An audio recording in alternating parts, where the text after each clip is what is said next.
सम्मानित भाइयों बहनों प्यारे बच्चों, बहुत कुछ कह दिया, कुछ कहने के लिए बचा नहीं है। भाई साहब मुस्कुरा रहे हैं। गौड़ साहब, ये सेल में थोड़ी सी प्रॉब्लम है क्या? कोई दूसरा है तो तैयार करना।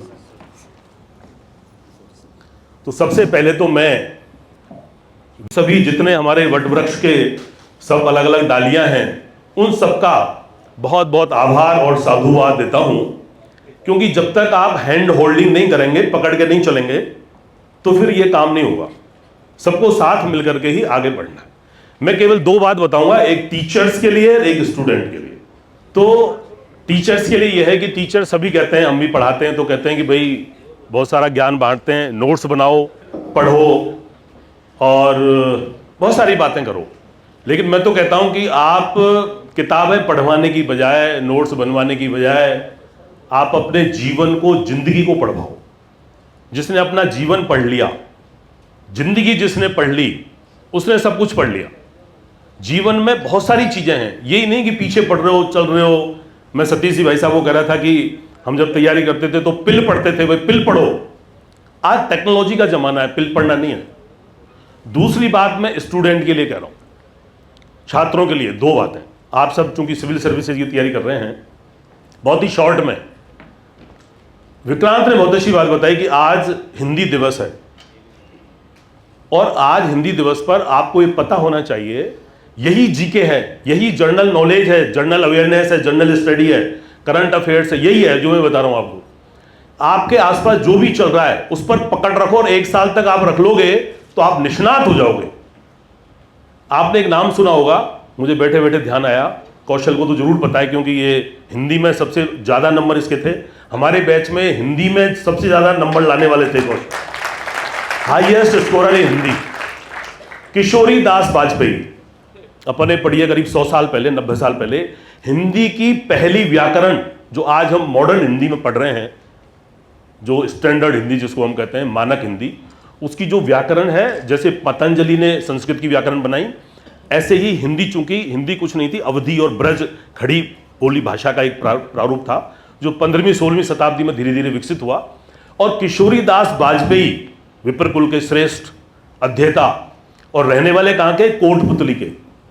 कोटपुतली के पास एक गांव था, वहां संस्कृत स्कूल कॉलेज आज भी है, पुराना एक पास में कोई गांव है। वहां जो वैद्यनाथ कंपनी के जो संस्थापक थे, ब्राह्मण बंधु, अभी बॉम्बे कलकत्ता में रहते हैं, विप्र फाउंडेशन से जुड़े हुए हैं, उस दिन आए थे, उन्होंने एक संस्कृत स्कूल को स्थापित करके उसकी संरचना की। तो वाजपेयी साहब कहीं बाहर पढ़ाते थे, वाजपेयी साहब को लेके आए, किशोरी दास वाजपेयी वहां रहे और उसमें अध्यापन उन्होंने कराया। उन्होंने पहली व्याकरण की रचना की जो एक सिस्टमैटिक व्याकरण है। उसके बाद तो बहुत लोग आए। तो ये चीज आपको ध्यान रखना चाहिए कि आपके आसपास क्या चल रहा है। दूसरी बात, आप अभी चल रहे हैं नेपाल का, आपने घटनाक्रम देखा, जैन जी, जैन जैड जिसको कहा गया, जैन जैड नहीं है, जिसका प्रोनाउंसिएशन जैन जी है, यानी जनरेशन जी। तो इससे पहले और भी जनरेशन रही होगी, जैसे मैं हूं 1965 से लेके 1981 तक जिन्होंने जन्म लिया, क्योंकि एक जनरेशन का जो समय होता है 15 से 16 वर्ष होता है। अब हम कौन सी जनरेशन के हैं? Generation x. सारा साहब बैठे हैं, निकल गए क्या? नितिन जी ने अभी बताया था कि बिना रिमोट का टीवी हमने देखा, हम चैनल बदलने जाते थे, ब्लैक एंड वाइट टीवी हमने देखा, हमने उसको विजुअलाइज किया। तो हम जनरेशन एक्स के लोग हैं। उसके बाद हमारे बाद 1981 से 86 तक, सॉरी 96 तक जो जनरेशन आई, दैट वाज जनरेशन वाई। और अब जो बात कर रहे हैं 97 से लेकर के 2012 तक जो लोग पैदा हुए, वो जैन जेड यानी जैन जी, जनरेशन जी, नई जनरेशन ये है। अब आपको क्या करना है कि जो लोग पढ़ाई कर रहे हैं सब इन चीजों पर फोकस करें। आप, विक्रांत ने कहा कि जो चीज चल रही है उसमें निष्णात हो जाओ, उसका एकदम परफेक्ट एनालिसिस करो, पढ़ो और उसकी तह तक जाओ। इसको हमारी भाषा में कहते हैं कंसेप्चुअल क्लियरिटी, कि कॉन्सेप्ट को बिल्कुल क्लियर करो क्या चीज है। तो जैन जेड के बारे में, जैन जी के बारे में आप पढ़ोगे, इतना सारा हो रहा है, 10 दिन से 20 दिन से तख्ता पलट हो गए, सब कुछ हो गए, लेकिन कई बच्चों को पता नहीं होगा, कईयों को पता भी होगा, अच्छी बात है, लेकिन ये पता करो आप। अब मुझे तो जरूरत नहीं है पता करने की, मैं 54 साल का हो गया, 5-6 साल रिटायरमेंट में, लेकिन मेरा इंटरेस्ट है कि जो चीज चल रही है, जो दिमाग में आ गई, उसकी पूरी तह तक जाए। यही जनरल नॉलेज है और यही सिविल सर्विसेज की तैयारी का मूल मंत्र है।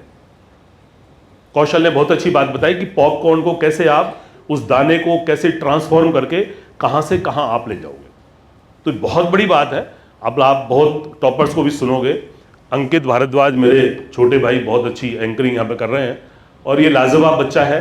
मेरा सपना था कि ये मसूरी में जाके लबासना में ट्रेनिंग करे आईएएस की, लेकिन अभी ये हो सकता है कि उस दिशा में बढ़ रहा हो। सुन रहा होगा मेरी बात।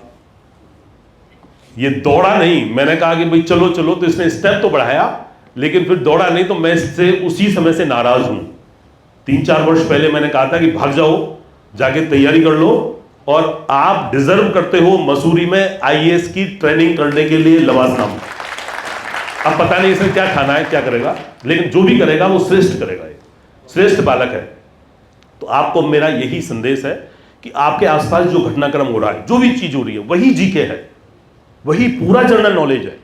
उस पर फोकस करो और जिंदगी के सबक आप सीखो। क्योंकि देखिए, आप ऐसे बैठने से और कुछ पढ़ने से, रटने से नहीं होता है। वो मंजर जरूर आएगा, बैठो मत, वो मंजर जरूर आएगा। क्योंकि प्यासे के लिए समंदर जरूर आएगा और मंजिल भी मिलेगी और मजा भी आएगा। तो जिंदगी का अगर आनंद लेना है तो आराम से बिंदास होकर, लोड लेना नहीं है तैयारी का। आप हैंड होल्डिंग करो, एक दूसरे की मदद करो, आगे बढ़ो और अच्छा आप करियर बनाओ। बहुत बहुत मेरी शुभकामनाएं और पुनः आभार। सतीश जी भाई साहब यहाँ विराजे हैं विप्र फाउंडेशन के लिए। इन्होंने उस ज्ञानपीठ के लिए पसीना बहाया है, मैंने अपनी आंखों से देखा है। लगातार इतने वर्षों तक एक यूं ही कोई संस्था खड़ी नहीं होती और मैं सैल्यूट करता हूं और ये कारवां आगे बढ़ता रहे। थैंक यू सम्यक, थैंक यू टीम विप्र फाउंडेशन। आप सभी का बहुत बहुत आभार। Thank you. जय भारत, जय हिंद, जय दादा परशुराम।